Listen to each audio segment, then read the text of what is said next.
નમસ્કાર મિત્રો, સ્વાગત છે તમારું આપ સૌનું સિયારી ચેનલ ગુજરાતી સાહિત્ય વિદ નિકુંજ યુટ્યુબ ચેનલમાં. હું નિકુંજ પરમાર આપ સૌનું તહેદીલ સ્વાગત કરું છું મિત્રો. તો આજના વિડીયોમાં વાત કરવાના છીએ રાજ્ય સરકારે ડીએ વધારો સમાચાર. ડિસેમ્બર મહિનામાં આટલો વધારો થશે, 6.5 હપ્તા ડીએ એડીએસ પણ મળશે. તો મિત્રો તેના વિશે આપણે વિડીયોમાં ચર્ચા કરીશું. વિડીયો શરૂ કર્યા પહેલાં વોટ્સઅપ ચેનલ ટેલિગ્રુપ બંને બનાવે છે, લિંક પર ડિસ્ક્રિપ્શન મૂકું છું, અવશ્ય જોઈન થઈ જજો. તેમના ચાલો મિત્રો, સરકારી કર્મચારી નિવૃત્ત કર્મચારી પેન્શન રાખ બાબતે રોજના રોજ નવીન અપડેટ મળતી રહેશે. ડીએ ડીઆર એચઆરએ અન્યતા કોઈ પણ અપડેટ આવતો હોય તો પણ તમને જાણ કરવામાં આવશે. તો આપણી આ ચેનલ એટલે ગુજરાતી સાહિત્ય વિદ નિકુંજ ચેનલને સબસ્ક્રાઈબ કરવાનું ભૂલશો નહીં, વિડીયોની પણ અવશ્ય લાઇક કરવાનું ભૂલશો નહીં. તો મિત્રો, ડીએ વધારો ડિસેમ્બર મહિનામાં એટલે કે આ મહિનામાં 6 હપ્તા મળશે ડીએ એડીએસ પણ. તો ચાલો યુટ્યુબ ફેમિલી મેમ્બરો વધારે સમય નંબર કરતાં આજના વિડીયોની શરૂઆત કરું છું. તો મિત્રો, દેશના કેન્દ્રીય કર્મચારીઓ માટે તાજેતરમાં સરકાર દ્વારા એક સારા સમાચાર જારી કરવામાં આવે છે. રાજ્ય સરકાર હવે કોઈનાથી ઉતરતી નથી. કર્મચારીઓના મોંઘવારી ભથ્થામાં વધારે માહિતી સરળ સામે આવી રહી છે. જાન્યુઆરી મોંઘવારી ભથ્થામાં 3% વધારો થવા જઈ રહ્યો છે. ચાલો આપણે જાણીએ વિગતવાર માહિતી. તો મિત્રો, દેશના કરોડો કર્મચારીઓના આગામી વર્ષ સરકાર પાસે ઘણી અપેક્ષા છે. સરકાર પણ હવે અપેક્ષા પર ખરી ઉતરી રહી છે. હાલમાં જ માહિતી અનુસાર સામે આવી રહી કે આવતા નવા વર્ષમાં એટલે 2025માં સરકાર કર્મચારી મોંઘવારી ભથ્થામાં ફરી વધારો કરશે. જો આપણે મોંઘવારી ભથ્થામાં અગાઉના વધારાની વાત કરીએ તો જાન્યુઆરી 2024 50% કરવામાં આવ્યો હતો. તે સમયે નાણાં વિભાગ જાન્યુઆરી 2025માં તાજેતર કર્મચારીના મોંઘવારી ભથ્થામાં 3% વધારો કરવાની તૈયારી કરી રહી છે. તો તમે જાણો છો મિત્રો, 50% વધે 3%, 53% કરવામાં આવ્યો છે મોંઘવારી જે અને કેટલો વધારો થશે. તો મિત્રો, જો અત્યાર સુધી વધારાની વાત કરીએ તો જુલાઈ 2024 કેન્દ્ર કર્મચારી 53% દરે મોંઘવારી ભથ્થું આપવામાં આવી રહ્યું છે. તાજેતરના અપડેટ અનુસાર 2025માં કેન્દ્ર સરકાર ફરીથી મોંઘવારી ભથ્થું હાથમાં વધારો કરવા જઈ રહી છે. તેથી રાજ્ય સરકાર પણ તેના કર્મચારીઓને ભેટ આપવાની તૈયારી કરી રહી છે. કેન્દ્ર સરકાર જેમ રાજ્ય સરકાર પણ આમાં પહેલ કરી રહી છે.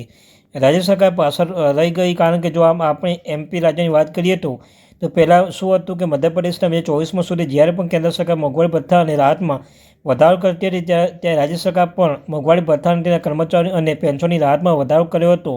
ભથ્થા અને રાહત વધારવા માટે વપરાય છે, પરંતુ હવે રાજ્ય સરકાર દ્વારા તેમનો વિલંબ કરવામાં આવી રહ્યો છે.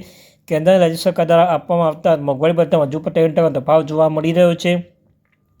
રાજ્ય સરકારના કર્મચારી પેન્શન લાભો વંચિત છે.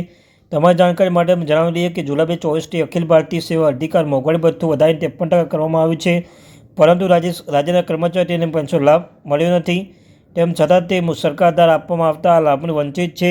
તેનું મુખ્ય કારણ રાજ્ય સરકાર દ્વારા કરવામાં આવતો વિલંબ છે. નવી સૂત્રો પાસે માહિતી મળી રહી છે કે સરકાર નવા વર્ષમાં મોંઘવારી ભથ્થામાં 3% વધારો કરશે, કારણ કે તે કેન્દ્ર સરકારને ફરી વધારો કરી શકે છે.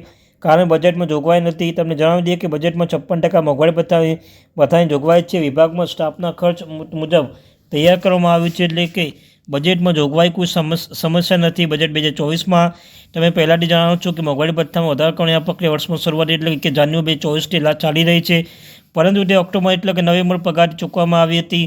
જાન્યુઆરી સપ્ટેમ્બર સુધીના મોંઘવારી ભથ્થામાં તપાડી રકમ 4 સમાન હપ્તામાં ડીએડીએસ ચૂકવવામાં રહેશે. પ્રથમ હપ્તો ડિસેમ્બરમાં આપવામાં આવશે, બીજો હપ્તો જાન્યુઆરી, ત્રીજો ફેબ્રુઆરી અને ચોથો હપ્તા રકમ માર્ચ 2025માં ખાતામાં આવશે. આ રીતે કર્મચારીઓના તમામ બાકીદારો સાફ કરવામાં આવશે. અને આઠમો પગાર પંચ બાબતે પમ્પલેટ આવી છે. જેમ જેમ વર્ષ 2025 નજીક આવી રહ્યું છે તેમ આઠમો પગાર પંચને લઈને કેન્દ્રીય કર્મચારીની અપેક્ષા વધી રહી છે, કારણ કે નવા પગાર પંચ રચના અમલ સાથે કર્મચારી પગાર વિવિધ ભથ્થાઓમાં વધારો થશે. આમ છતાં પેન્શનધારકોને પણ તેનો લાભ મળશે. આઠમા પગાર પંચની રચના લઈને એક મોટો અપડેટ આવી છે. ચાલો જાણીએ તેના વિષયમાં વિગતવાર માહિતી.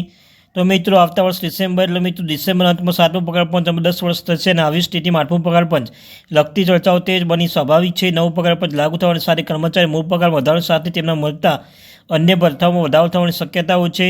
પેન્શન પર મોંઘવારી રાહતમાં ડીએની રાહ જોઈ રહ્યા છે. ડીએ વધારાની રાહ જોઈ રહ્યા છે. સમાચાર જાણો કે 8મા પગાર પંચ લાગુ થયા બાદ કર્મચારી અને પેન્શનધારકોને કેટલો ફાયદો થશે.